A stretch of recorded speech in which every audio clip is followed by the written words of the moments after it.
High, কেমন আছো তোমরা সবাই? আশা করি তোমরা প্রত্যেকে ভালো আছো।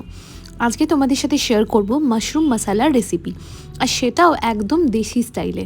তো চলো ভিডিওটা শুরু করা যাক। প্রথমেই আমি 3টে বড় বড় পেঁয়াজ কেটে নিয়েছি কুচি কুচি করে। এরপর আমি মাশরুমগুলোকে ভালো করে ধুয়ে নেব। মাশরুমের গায়ে না প্রচুর ময়লা থাকে, তাই মাশরুমটাকে ক্লিন করা ভীষণ দরকার। তো প্রথমে একটু আটা দিয়ে নিলাম। আটা দিয়ে তার মধ্যে গরম জল দিয়ে দেন মাশরুমটাকে ধুলে কিন্তু মাশরুমটা খুব ভালোভাবে ক্লিন হয়। তোমরা এই টেকনিকটা মাশরুম ধোয়ার সময় অবশ্যই ইউজ করো, নাহলে আমি অনেকবার শুনেছি যে মাশরুম খেয়ে অনেকের পেটের প্রবলেম হয়। তো আমি ভালো করে এই আটাটা মাখিয়ে নিচ্ছি আর গরম জলে ভালো করে মাশরুমগুলো ধুয়ে নিচ্ছি। দেখতে পাচ্ছ কত নোংরা আছে এর মধ্যে। তো আমি বেশ খানিকক্ষণ সময় দিয়ে আগে ডলে ডলে মাশরুমগুলোকে পরিষ্কার করে নিই, তারপর কল চালিয়ে অনেকক্ষণ ধরে মাশরুমগুলোকে ধুয়ে নিই। একদম পুরোপুরি সাদাভাবে পরিষ্কার করে নেওয়ার পরই আমি এগুলোকে কাট করি।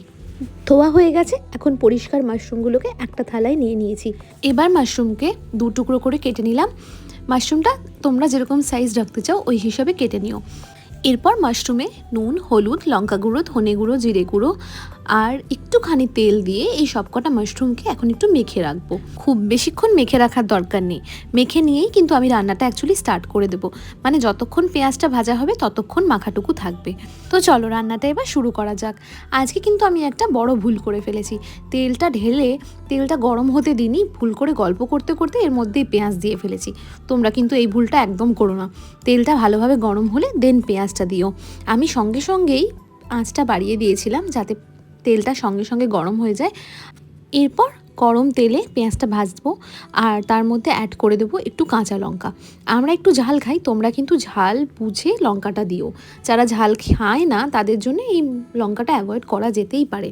পেঁয়াজটা যখন বাদামি হয়ে আসবে, মানে ব্রাউন হয়ে ভাজা হয়ে আসবে, তখন আমরা মশলা মাখানো মাশরুমটা এর মধ্যে ঢেলে দেবো। দেন আমরা ওই তেলটার মধ্যে এই মাশরুমটাকে আগে একটু ভালো করে নাড়াচাড়া করে কষিয়ে নেব। এর মধ্যে কিন্তু আমি জলটা অনেকটা পরেই অ্যাড করব, আর নুন কিন্তু আমি এখন এতে অ্যাড করব না। নুন দিলে কিন্তু জল ছেড়ে যাবে। অলরেডি কিন্তু মাশরুমে নুন মাখানো আছে। একটু ভাজা ভাজা করার পর এর মধ্যে আমি একটু গরম মশলা গুঁড়ো দিয়ে দেবো।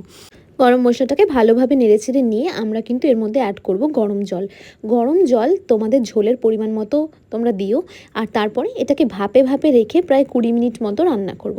20 মিনিট যখন রান্না হয়ে যাবে অল্প আঁচে, তারপরে এটার মধ্যে অ্যাড করছি ঘি এবং দেন আবার 10 মিনিট আমি এটাকে আঁচে রেখে দেবো। তাহলে এটা না খুব সুন্দরভাবে সেদ্ধ হয়। আবার মিনিট 10 কিন্তু আমি ঘিটা দিয়ে ভাপে দিয়ে দেবো। তাহলে কি হবে, জলটা আর একটু টানবে আর মাশরুমগুলো আরও সফট হবে। একদম লাস্টে অ্যাড করব কাসুরি মেথি। কাসুরি মেথির ফ্লেভারটা কিন্তু এতে খুব সুন্দর লাগে, আর খুব কম পরিমাণে ইউজ করব, নাহলে কিন্তু স্মেলটা খারাপ আসবে। তারপর 5 মিনিট ভাপে বসিয়ে দেবো হাই ফ্লেমে। ব্যাস, তোমাদের মাশরুম হয়ে যাবে রেডি।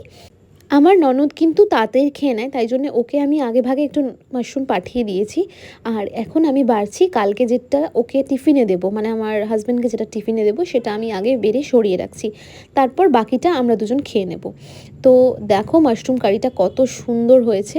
আর এটার রঙটা দেখো, এটাতে কিন্তু কোনো রকম কাশ্মীরি মির্চ আমি ইউজ করিনি।